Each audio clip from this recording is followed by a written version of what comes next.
El DUA, ¿de dónde viene? De forma breve, para quien no conozca esto. Lo que van a hacer es ver cómo actúa las redes neuronales, que coincide que siempre que hay una interacción del alumno con información y acaba provocando una respuesta, un aprendizaje, son las mismas, pues un poquito pues ya lo sabíamos, ¿no? Que cada uno pues aprende, como decimos nosotros, de una forma diferente, pero después es verdad que estas estrategias que están ahí escritas proporcionan múltiples formas de... ¿Qué quiere decir? Se generan más redes, con lo cual aquí tenemos pilar en esa red, ¿no? Que es evidentemente captar el interés del alumno. Cuando el alumno está comprometido con el aprendizaje, tiene la información, los alumnos desarrollen funciones ejecutivas. Y a la segunda ya no lo hacía, o era una actividad de tal, pues esa es la que te permite decir, vale, a los alumnos me han pedido esto y esto, voy a hacer primero esto y esto, ¿qué objetivo? Pero ahora ya vamos al grano y es claro, el aula, ¿no? Claro. Yo me planto delante de mi nuevo curso, tutoría, no tutoría, alumnos, especialista, no especialista, y delante de una programación. Nosotros somos muy conscientes de que esto es fundamental. Lo que el DUA nos dice es, como somos conscientes de que para llegar ahí cada alumno tiene sus estrategias, yo os voy a facilitar diferentes opciones de trabajo. Claro. Y ayuda mucho, porque permite que tengamos acceso, ¿vale?, a la información de una forma mucho más rápida, ¿no? Sí.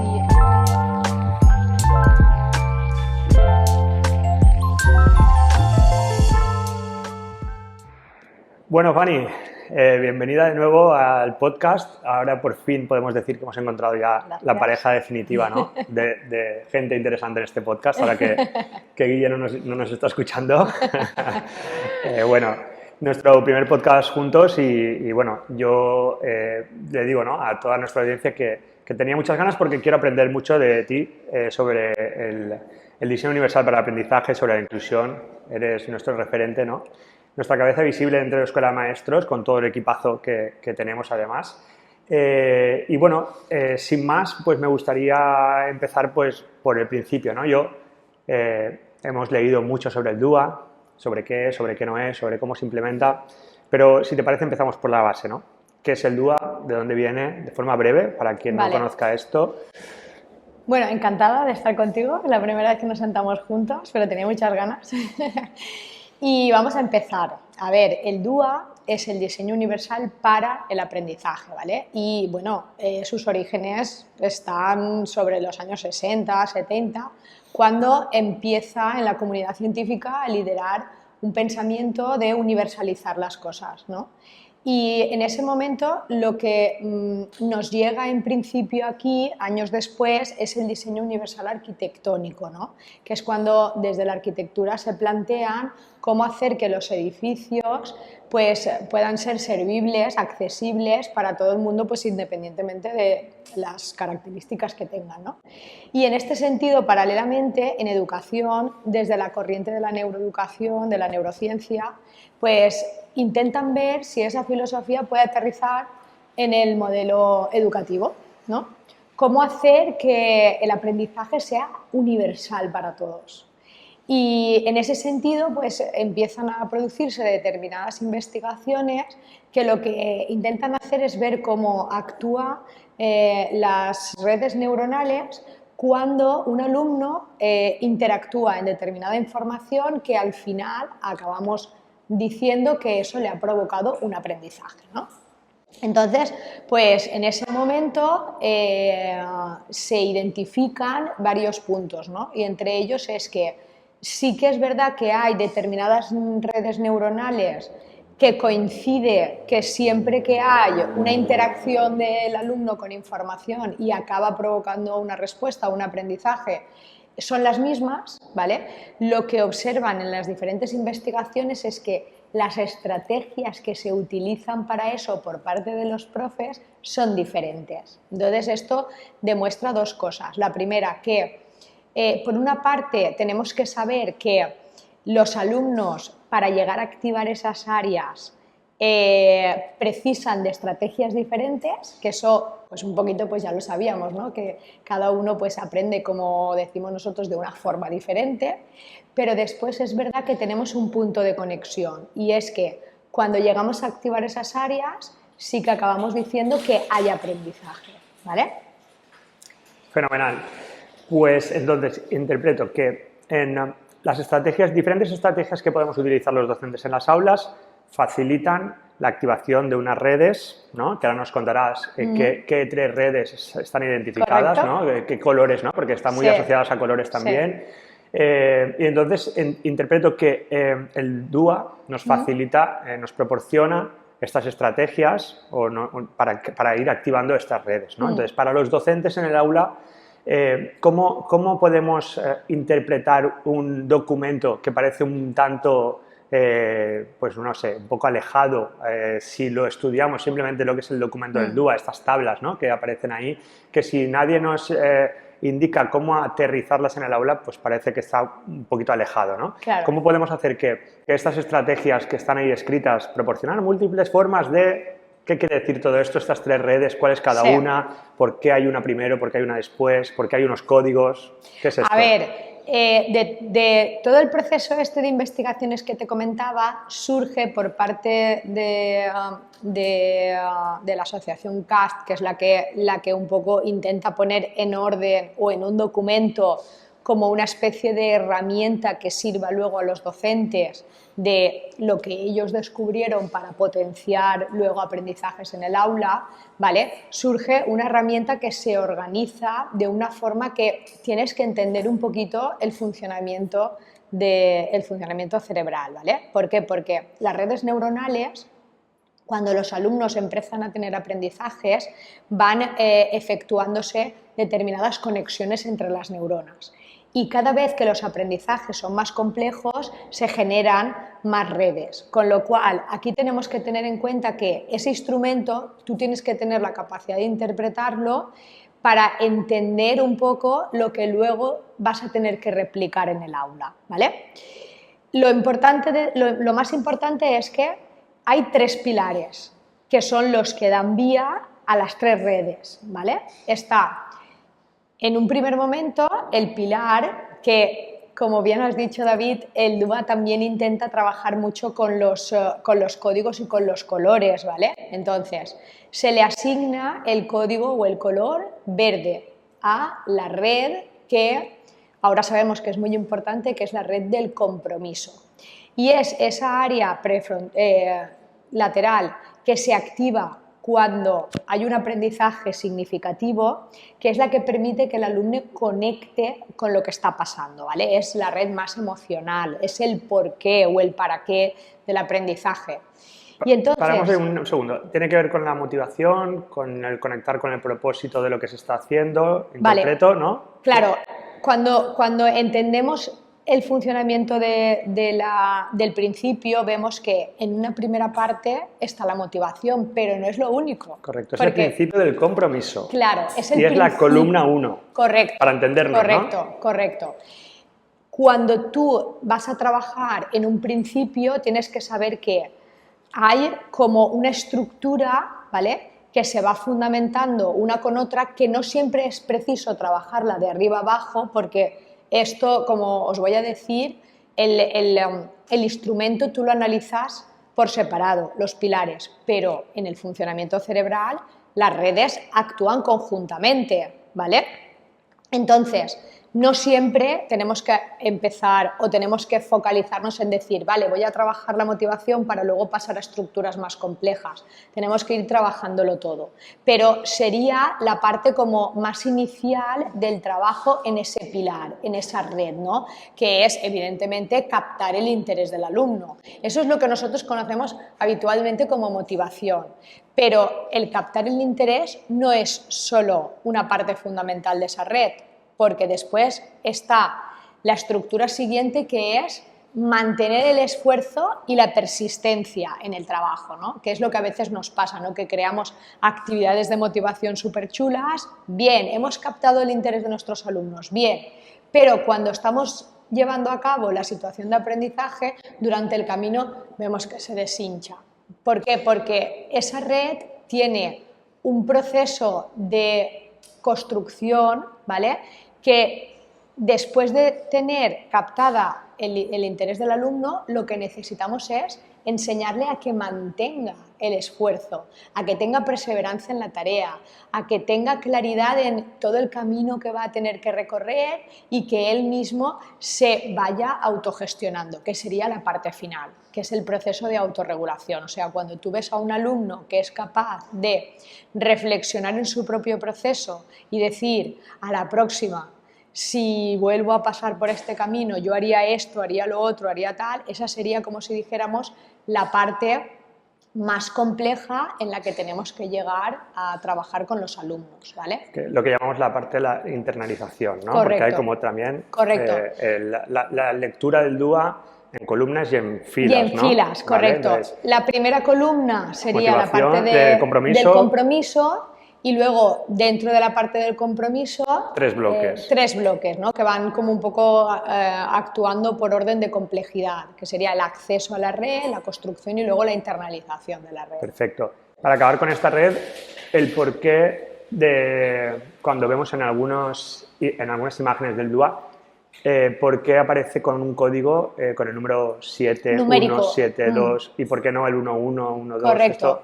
Cuando se creó el instrumento, se asignaron a cada una de las pautas una numeración, ¿vale? ¿Para tenerlas visibles? Sí, y sobre todo para que cuando las personas que trabajaran en el instrumento diseñaran materiales, ¿vale? Pudieran utilizar de una forma simple un código que al resto de compañeros les permitiera identificar qué opción estaban utilizando. Vale, entonces, la pregunta es, si en este primer pilar, que se supone que es el primero, observamos que es la pauta 7, porque empiezan por la 7. Claro, eso puede generar un poquito de lío, ¿no? Es una tontería, es curioso, pero puede generar lío, ¿no? Porque eso es 7. Eso tiene una respuesta muy sencilla. En 2018, en un Congreso Internacional sobre Inclusión, los científicos que trabajaban sobre el tema vieron que era una buena estrategia para lanzar la herramienta el poner el pilar del compromiso en primer lugar. ¿Por qué? Porque estaba situado en el tercero. Entonces, lo que observaban es que cuando la gente empezaba a trabajarlo, pues parece que empezaban por la primera y la segunda, ¿no? Y a la última pues ya llegaban menos. Y sin embargo, la percepción real en muchísimos análisis, ¿no? De sistemas educativos, no solo del español, sino del europeo, del americano y tal, hoy en día es que se necesita trabajar mucho en la parte de la implicación del alumno dentro del aula. Entonces decidieron trasladar esa columna a primer lugar, pero respetando la puntuación que tenía antiguamente. Los códigos. Claro, entonces las personas que investiguen en la red pueden encontrarse con que el diseño del DUA, la herramienta, si ven una versión anterior del 2018, pueden ver la parte del compromiso al final y ahí la puntuación sí que va seguida. Y la versión actualizada, ¿vale?, lleva la parte del compromiso delante, pero siguiendo o respetando la pauta que tenía anteriormente. Fenomenal. Pues tenemos la red 1, la del compromiso, y nos quedan 2 más. Las describimos de forma breve, que es la red 2 en un color moradito y la red 3 en el color así azul. ¿A qué se refieren? Y seguimos con esto. Pues la red que antes llevaba la primera posición y ahora lleva la segunda, es la red de la representación. Es lo que nosotros decimos que el alumno, para aprender a hacer cosas, primero necesita interactuar con el mundo, con lo cual necesita tener acceso a la información, a los estímulos que le llegan, a los códigos visuales, a los códigos auditivos, al lenguaje, ¿vale? Entonces, esa red trabaja creando estructuras para percibir los estímulos, ¿vale?, para que el alumno sea capaz de decodificarlos y finalmente para crear estrategias de comprensión de los mismos, ¿vale? Entonces, el acceso, la construcción y la internalización están dedicados justamente a eso, a que tengamos la capacidad de analizar cómo los alumnos perciben los estímulos luego cómo son capaces de decodificarlos y ya finalmente de comprenderlos, ¿vale? Fenomenal. Y claro, cuando el alumno está comprometido con el aprendizaje, tiene la información que necesita, es cuando en la tercera red tiene los mecanismos necesarios para construir respuestas y para demostrar ese aprendizaje, pues emitiendo mensajes, lo que se necesite, ¿no? Entonces, la tercera red es la de expresión y acción. Y ahí tenemos que asegurarnos que en un primer momento los alumnos son capaces de emitir respuestas, ¿vale? Luego, en la parte central es que tienen las herramientas necesarias para poder construir esos aprendizajes. Y luego la última parte, que para mí es la joya de la corona, es que los alumnos desarrollen funciones ejecutivas. Que las funciones ejecutivas, hoy ya se sabe, que son las que están vinculadas a darle a los alumnos los mecanismos necesarios para que sean autónomos a la hora del trabajo, ¿no? Una función ejecutiva es la que te permite a ti mismo saber, te han pedido esta tarea, ¿no? Eso que decimos los profes en el cole, ay, es que era una actividad de 2 órdenes y a la segunda ya no la hacía, o era una actividad de tal. Pues esa es la que te permite decir, vale, a los alumnos, me han pedido esto y esto, voy a hacer primero esto y esto, qué objetivo, qué necesito, qué herramientas, qué tal, y lo hago.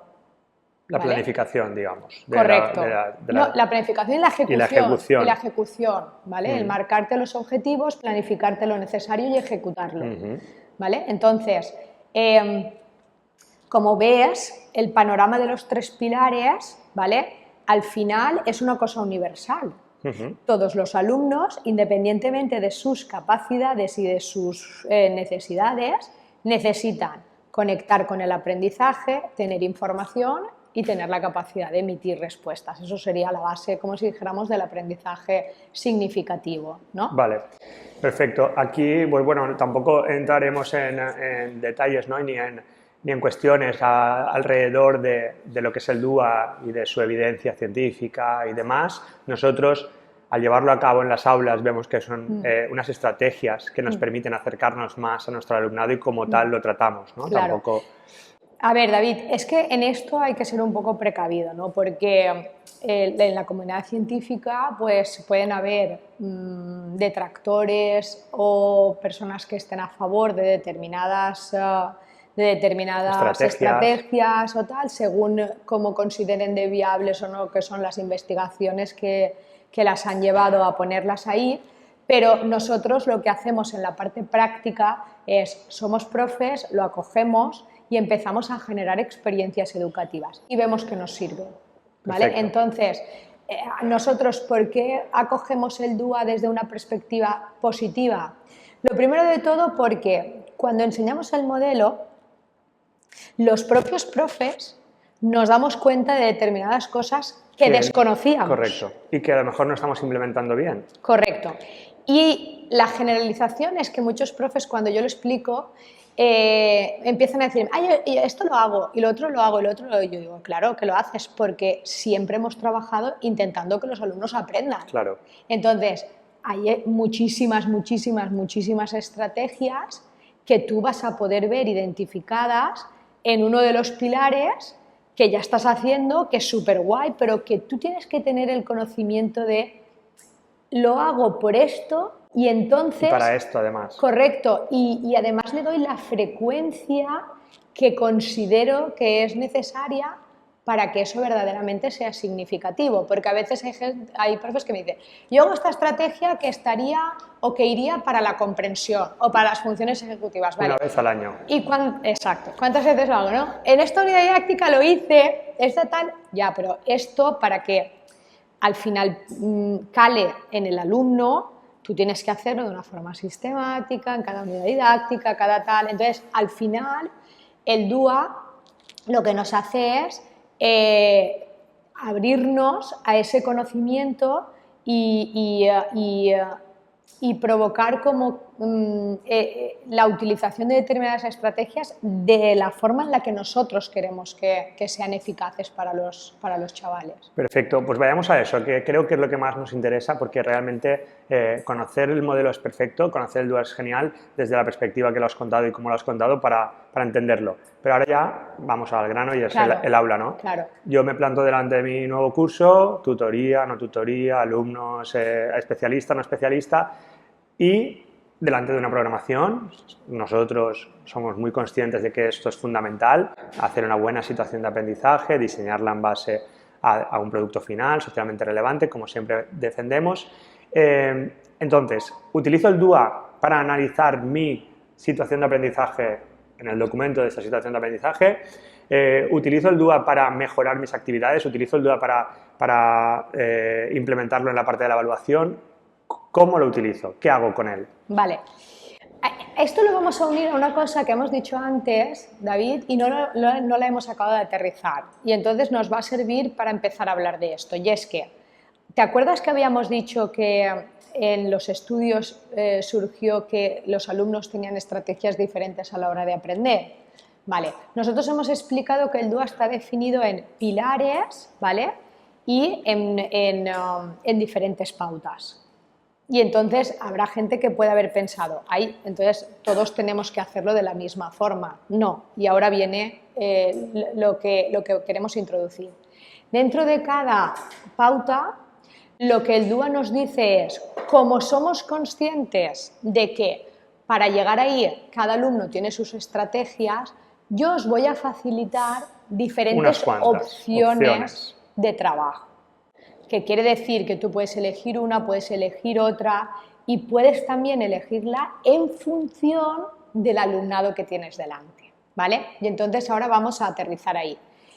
El DUA nos permite ser trabajado de varias formas y es que cuando tú tienes ese conocimiento, automáticamente lo que te pasa es que cuando vas a coger un grupo, analizas las características de los peques, ¿no? Y entonces te vas a ver, este grupo en general pues está desmotivado, tengo esta parte, o tengo estos dos alumnos que tienen problemas aquí, o tengo algunos alumnos que no llegan a la parte de la comprensión, o tengo algún alumno que tiene problemas en la percepción, o tengo algún alumno que tiene problemas en las funciones ejecutivas, ¿no? Y entonces te permite ser una herramienta de detección de determinadas características en el aula, ¿vale?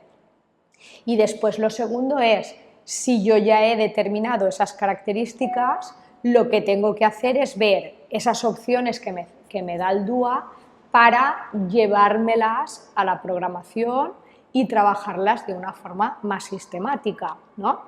Que no quiere decir que además podamos, sin que nosotros pensemos que en la clase haya esa necesidad, porque nosotros lo queremos hacer, empezar a incidir en otras y meterlas dentro de la programación, ¿vale? Claro.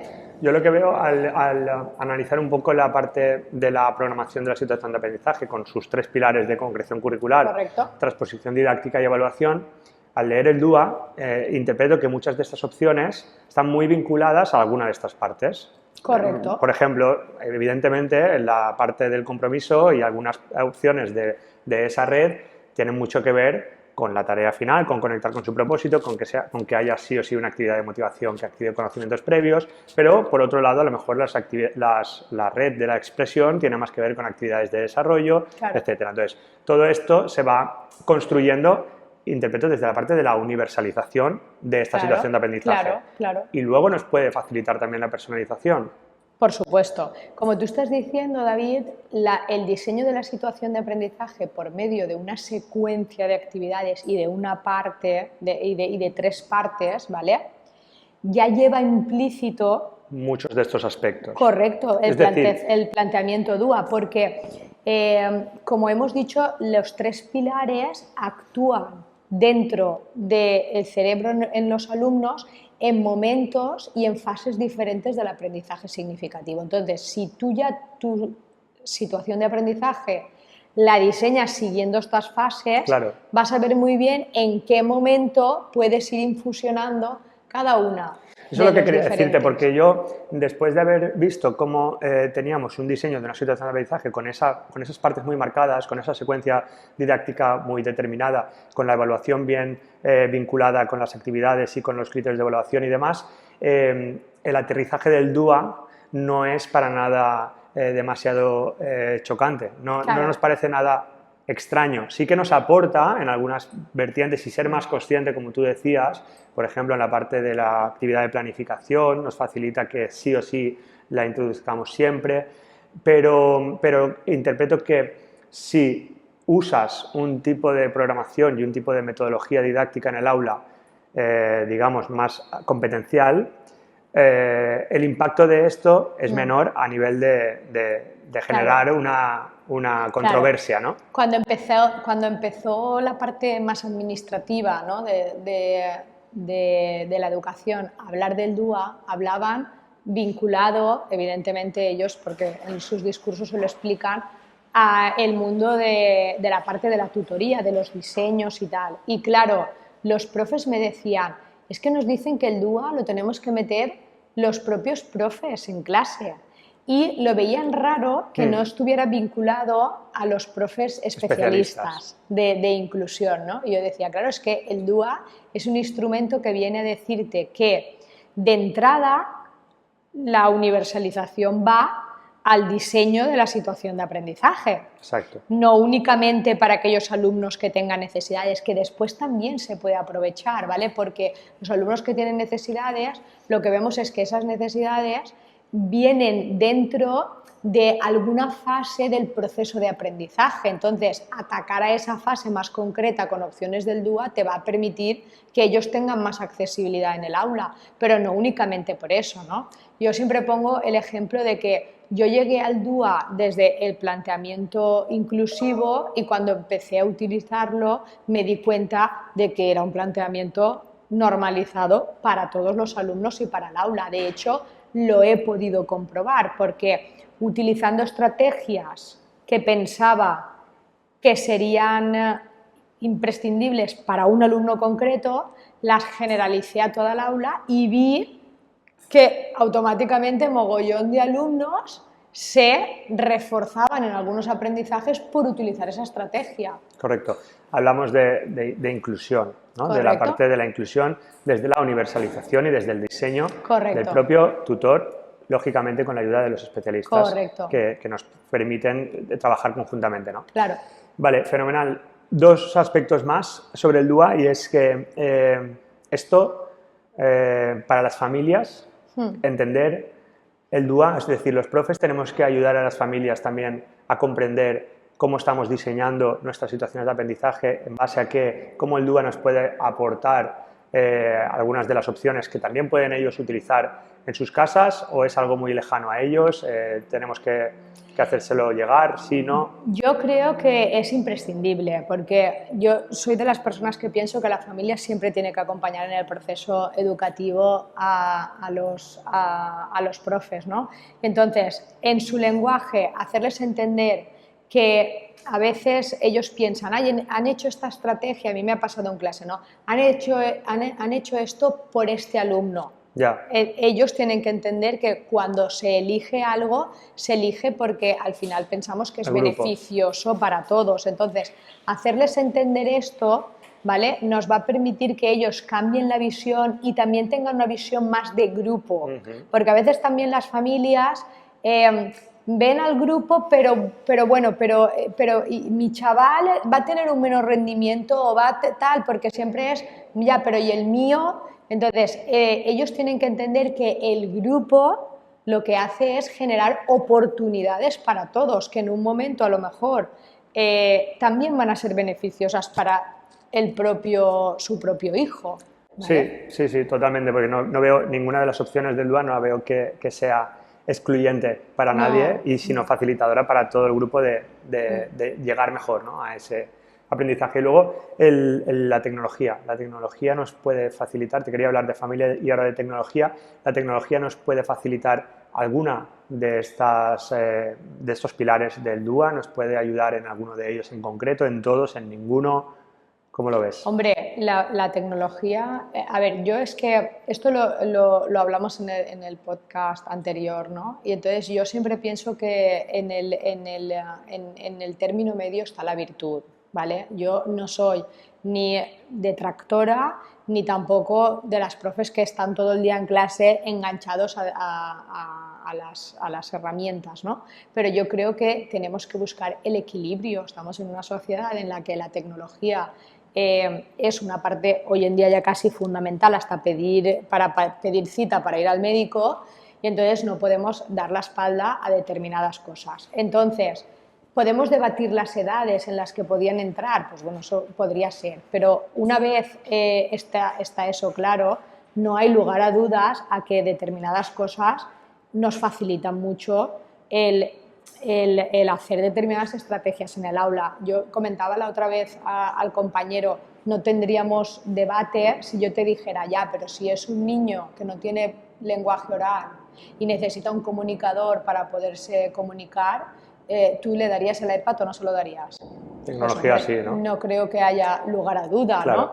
Y si hay una herramienta que le permite al alumno que tiene un poco de déficit de atención, que ha estado en la explicación del profe, pero sabemos que a los 2 minutos se le habrá ido el santo al cielo, en un momento dado, antes de empezar a hacer la actividad, en un momento concreto que pueda volver a ver un vídeo donde está la misma información que ha transmitido el profe para que acabe de asentar la información y pueda hacer la actividad, pues hombre, tampoco creo yo que a nadie le vaya a molestar que eso se pueda utilizar en el aula en beneficio de. Claro. Y ayuda mucho, porque permite que tengamos acceso, ¿vale?, a la información de una forma mucho más rápida, ¿no? Si el profe tiene que hacer la explicación para todos, luego empezar a hacer la dinámica, pero ahora me tengo que parar porque tengo que ir a y volverle a hacer la explicación solo, pues a veces dificulta el ritmo del aula, ¿vale? Entonces el acceso a la tecnología es indudable que es lo que nos hace ganar en eficacia dentro del aula. Sí, yo creo que bueno, la respuesta es clara, tecnología sí, la cuestión a resolver es el cómo. Cómo aparece la tecnología, claro, en qué frecuencia, cuándo, para qué. Y esto daría para un intenso debate, ¿no? Otro. Así que lo dejaremos para otro día. Vale. Así que bueno, pues Fanny, pues muchísimas gracias por todas las aclaraciones y seguiremos hablando de inclusión, seguro que sí. Sí. Y seguiremos aterrizando algunos aspectos del diseño universal para el aprendizaje. Y bueno, nos vemos en la próxima. Lo de siempre, por favor, suscribíos al canal, dejadnos un comentario acerca de cómo está yendo el podcast, de qué os interesa que sigamos hablando y nos vemos en la próxima.